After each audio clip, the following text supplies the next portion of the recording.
Hello दोस्तों, तो ये है अटल पथ और मैं लेकर आ गई हूँ आज फिर से एक मजेदार वीडियो। हालांकि आज जो मेरा वीडियो है वो उत्तर प्रदेश से जुड़ा हुआ है। अगर आप उत्तर प्रदेश से हैं तो ये वीडियो आप लोगों के लिए जरूर होगा। बता देते हैं, अगर उत्तर प्रदेश के आप रहने वाले हैं और आपने अगर पुलिस की सिपाही भर्ती परीक्षा दी होगी तो आपको बता देते हैं कि ये एग्जाम फिर से होने वाला है। लेकिन अब लोगों के मन में ये सवाल है कि आखिर ये परीक्षा अब दोबारा कब होगी। तो आज इस वीडियो में मैं आपको ये बताने वाली हूँ कि आखिर ये दोबारा परीक्षा कब होगी। लेकिन इससे पहले अगर अभी तक आपने ये चैनल सब्सक्राइब नहीं किया हो तो जल्दी से सब्सक्राइब करें और देखते रहें ऐसे ही मजेदार वीडियो। मेरा नाम उत्तम कुमार दीक्षित है। मैं जो उत्तर प्रदेश पुलिस का जो है एग्जाम देने वाला छात्र हूँ। यहाँ पर आए हैं किस लिए आए हैं? सर, सबसे बड़ी समस्या ये है कि 4 से 5 साल में भर्ती निकलती है, उसके बाद आयु सीमा में छूट नहीं दी जाती है। आयु सीमा बिल्कुल छूट नहीं, बच्चे हम लोग लड़ते हैं, आयु सीमा में छूट मिल जाती है। उसके बाद भर्ती बोर्ड को इतनी क्या जल्दी थी कि आपने 1 महीने के अंदर पेपर करा दिया। चलिए ठीक, पेपर आपने करा दिया, आप जो जिस जिले में बच्चा है स्वतः केंद्र आप देते हैं, उसी जिले में आप बच्चे का पेपर कराते हैं। तो ये बच्चों का माइंड मेकअप पहले से ही था कि परीक्षा में नकल तो होनी ही होनी। लेकिन जिस स्तर की नकल हुई है ये बिल्कुल भी उम्मीद नहीं थी। 6 से 7 घंटे पहले पूरे 150 क्वेश्चन लीक हो जाते हैं। अब ये बताइए कि भर्ती बोर्ड को इतनी क्या जल्दी थी कि महीने भर के अंदर बिना तैयारी के आपने पेपर करा दिया। जब आपकी तैयारी नहीं थी तो पेपर डिले भी हो सकता था। उत्तर प्रदेश पुलिस की सिपाही भर्ती परीक्षा रद्द होने के बाद यूपी एसटीएफ इस परीक्षा का पेपर लीक करने वालों की तलाश में जुट गई है। एसटीएफ ने इस मामले में भर्ती बोर्ड से जानकारी मांगी है। जैसे ही किसी एजेंसी के जरिए प्रश्न पत्र बना, किन विशेष विषय विशेषज्ञों का चयन हुआ, कैसे पेपर प्रिंटिंग प्रेस में छपकर परीक्षा केंद्रों तक पहुंचा आदि, इन सभी चीजों को लेकर यूपी एसटीएफ ने भर्ती बोर्ड से परीक्षा को लेकर पूरा ब्यौरा मांगा है।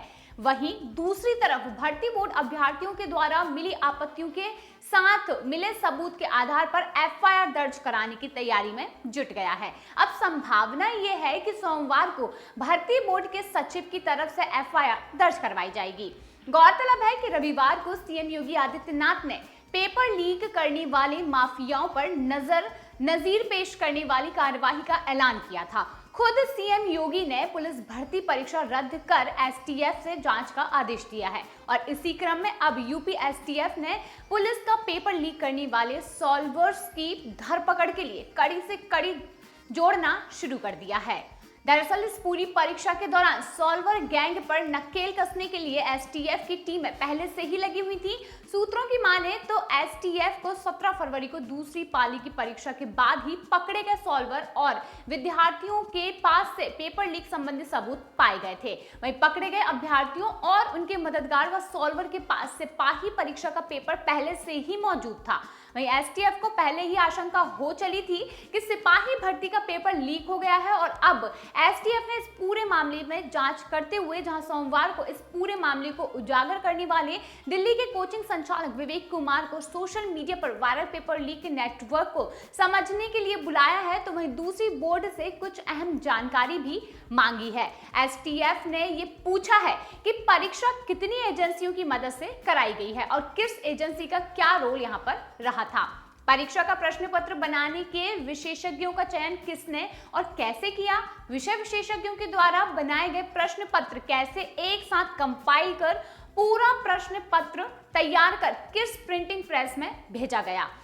अब यहाँ पर क्या आशंका जताई गई है ये भी बताया गया है। सूत्रों की माने तो आशंका है कि यह प्रश्न पत्र परीक्षा से 1 या फिर 2 दिन पहले नहीं बल्कि कई दिन पहले ही लीक हो गया था।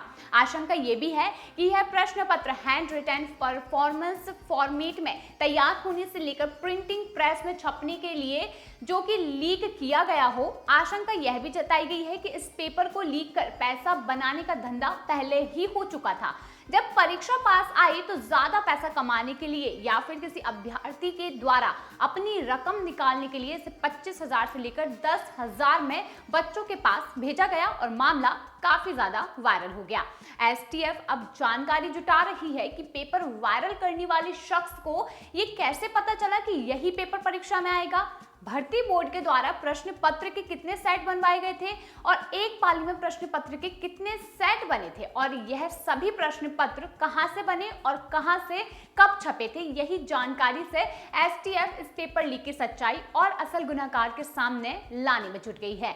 फिलहाल पूरे मामले में यूपी एसटीएफ को भर्ती बोर्ड के द्वारा दर्ज करवाई जाने वाली एफआईआर का इंतजार है कि आखिर भर्ती बोर्ड अपनी आंतरिक रिपोर्ट के आधार पर एफआईआर में किसको नामजद करती है।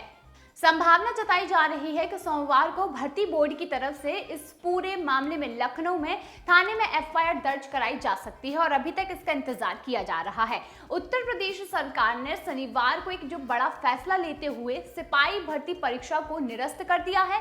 वही पेपर लीक होने के बाद सिपाही भर्ती परीक्षा के अभ्यर्थी विरोध प्रदर्शन पर उतर पड़े हैं। वो परीक्षा को निरस्त कर दोबारा कराए जाने की मांग उठा रहे थे। वहीं यूपी पुलिस सिपाही भर्ती परीक्षा को लेकर योगी सरकार ने शनिवार को बड़ा फैसला ले लिया और बीते 17 और 18 फरवरी को आयोजित पुलिस सिपाही भर्ती परीक्षा 2023 को रद्द कर दिया गया।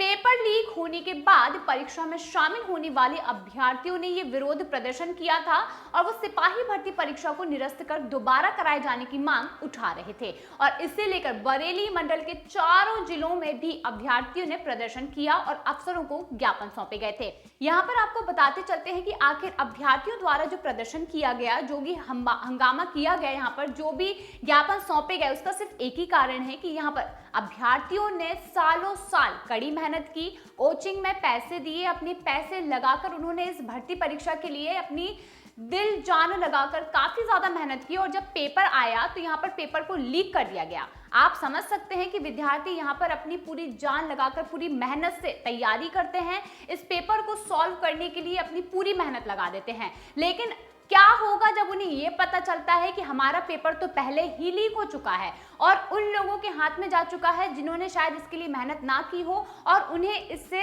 एक आगे बढ़ने में सफलता मिल रही हो। तो ऐसे बच्चों के लिए ये काफी ज्यादा नुकसानदेही हो सकता है, क्योंकि कई ज्यादा लोग ऐसे होते हैं कि हो सकता है कि वह इसके सदमे में आकर कहीं कोई सुसाइड कर ले या फिर कुछ ऐसा कि डिप्रेशन में चला जाए, क्योंकि बच्चे अपनी पढ़ाई को लेकर काफी ज्यादा सीरियस होते हैं, कोचिंग में पैसे देते हैं, बाहर रहकर रूम लेकर रहते हैं ताकि वो अपनी परीक्षा को बड़े अच्छे तरीके से सॉल्व कर सके। लेकिन क्या होगा जब उन्हें ये पता चलेगा कि उनका पेपर पहले ही लीक हो चुका था और जब वो परीक्षा देने जा रहे हैं उससे पहले ही किसी को उस पेपर के बारे में पता चल गया है और उस परीक्षा को वो पास करने में सफल हो रहा है, तो उनको ठगा सा महसूस होने लगता है कि शायद हमारे साथ यहाँ पर गलत हो रहा है, जो हम इतनी मेहनत कर परीक्षा देना चाहते हैं लेकिन ऐसे ठगों के कारण हम परीक्षा में पीछे रह जाते हैं। सालों साल की मेहनत, हमारे पैसे सब पानी में डूब जाते हैं और यही वजह है कि उस पेपर को कैंसिल करवाया गया है और फिर से परीक्षा की जाएगी और इसको लेकर यूपी सरकार काफी ज्यादा सख्त हो चुकी है। हाल ही में आयोजित हुए यूपी पुलिस सिपाही भर्ती परीक्षा को पेपर लीक होने की खबरों के बाद जो रद्द कर दिया गया है, मुख्यमंत्री योगी के अनुसार 6 माह के अंदर ही पूर्ण सुविधा के साथ यह परीक्षा आयोजित की जाएगी। उन्होंने ये भी कहा कि युवाओं की मेहनत और परीक्षा की शुचिता से खिलवाड़ करने वालों के खिलाफ कठोरतम कार्यवाही जरूर की जाएगी।